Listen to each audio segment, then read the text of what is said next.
This is Suburban on Air and Cohen in the City.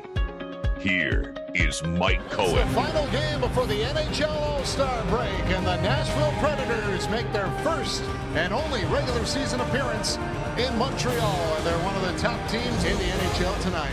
As we welcome you inside the Bell Center, everyone, hello, John Bartlett alongside Jason York. In comes Pietrangelo trying to get a piece. Thomas in the corner, waits, shakes out Lindell, feeds it for Pietrangelo. Slides it across, done with a shot, scores! What a pleasure to see John Bartlett here at the Bell Center, the play-by-play man for Hockey Night in Canada. John, after all these years, how does it feel when you hear people say Hockey Night in Canada and you're the play-by-play man? Yeah, it's always special, right? Hockey Night in Canada is such an iconic brand, longest running sports television show, and has so much history tied behind it. And so I think it's always special. Every night you get a chance to be on Hockey Night, it's always special. Saturday night is always great in Canada. Exactly. So it was about 14 years ago you came to Montreal, I believe?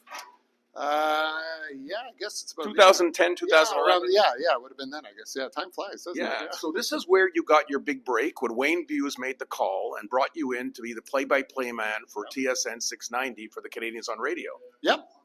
Wayne holds a special place to me for that, and that's where it started. Actually, we were still on Green Avenue, and we even started, it was Team 990 for the first few That's games. right. Went that far back exactly. before the rebranding and then the move down the dial. So, great memories of that time when we first started, and all the memories that have lasted since. I remember when I invited you to the Sports Celebrity Breakfast, and I got you on stage with Dick Irvin, and I think that was the first time you met Dick. It might have been the first time we were in person, Yes. that we had met. And Dick and I stay in touch all the time. Oh, really? All the time. We're always calling each other and catching up. So if you're watching, hi, Dick. He does watch. I know he's always watching the games, and we're always chatting about hockey and what's going on the show and everything. So it's great to catch up with him and swap old stories still. And Dick's doing great. So it's fun to always catch up with him. So when you were in Montreal, you lived in Pointe-Claire. How did you like that area? Loved it. You know, the West Island in Pointe-Claire is such a great spot. And I think it's, like you miss some of the people.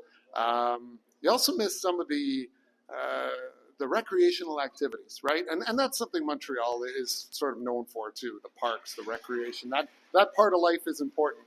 And Pointe-Claire was great for that. So, it was a great spot to live and a lot of great people out there, a lot of great friends. And you were a big fan of Wild Willie's. Wild Willie's. Hey, Mike. Yeah. Wild Willie's. And Mike Matheson knows this too, by the way. Yeah. But Wild Willie's was always a sign of when it was officially spring. Yes. You go by when the doors are open. Didn't matter what the weather was. That meant spring was coming. Always. I still do.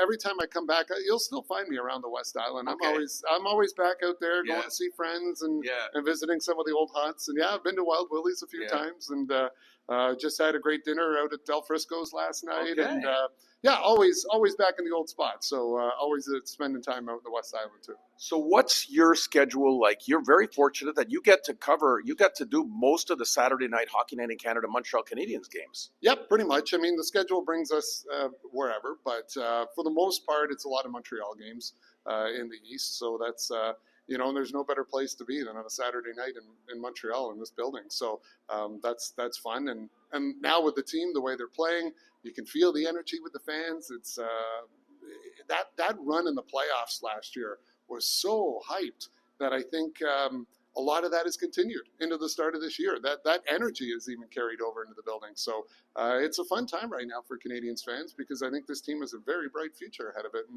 they're a fun team to watch. They're the team everyone is talking about wherever we go right now in the league. Yeah. People are always asking, "Boy, what about the Canadiens? They're fun to watch, aren't they?" So they're the talk of the town.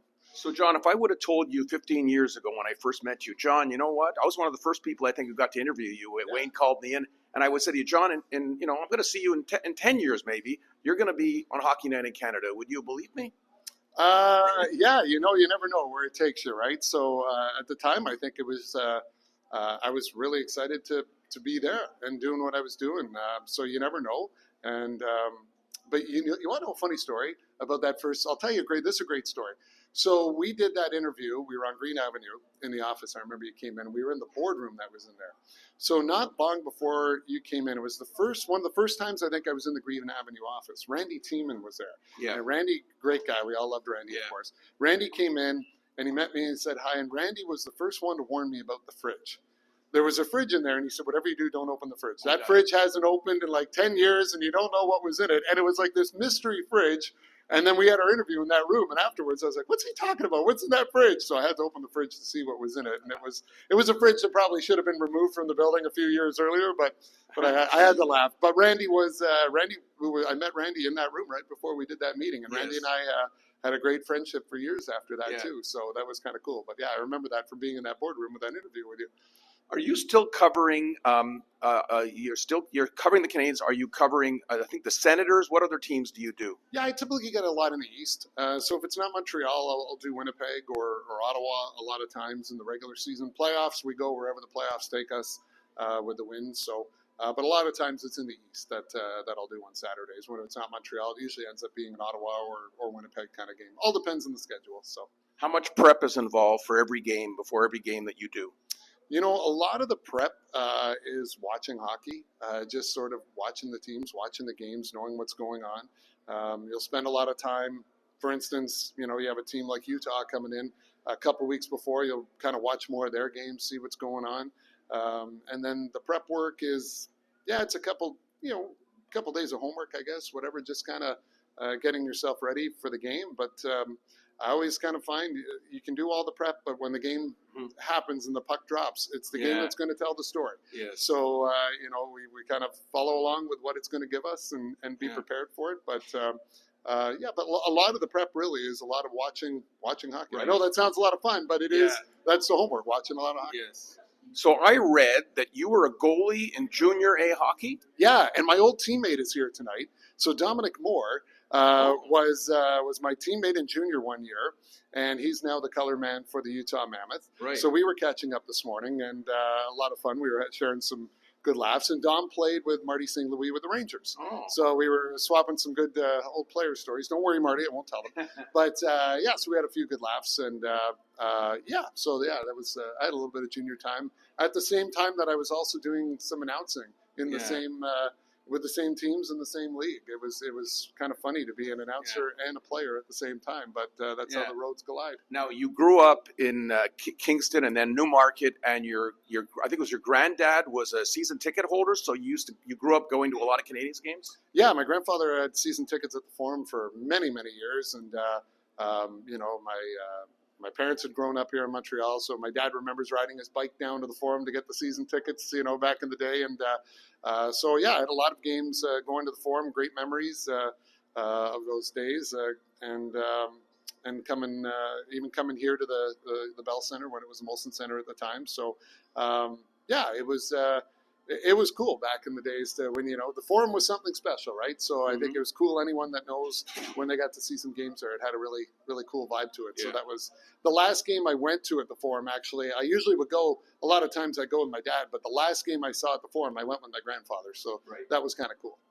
Your daughter is now 11 years old. She was born in Montreal. Is she a hockey fan? Oh, she's a big hockey fan. Yeah, kind of born into that, I guess. She's a huge hockey fan, plays hockey herself, loves it, and watches a lot of the games, follows along a lot of times. So what we see on Hockey Night in Canada, there's a lot of women as part of the cast. You never know. What's her first name? Tessa. Yeah, Tessa Bartlett. That's a great name. That's a great stage name. Yeah, no, it's a good hockey name. Yeah, exactly.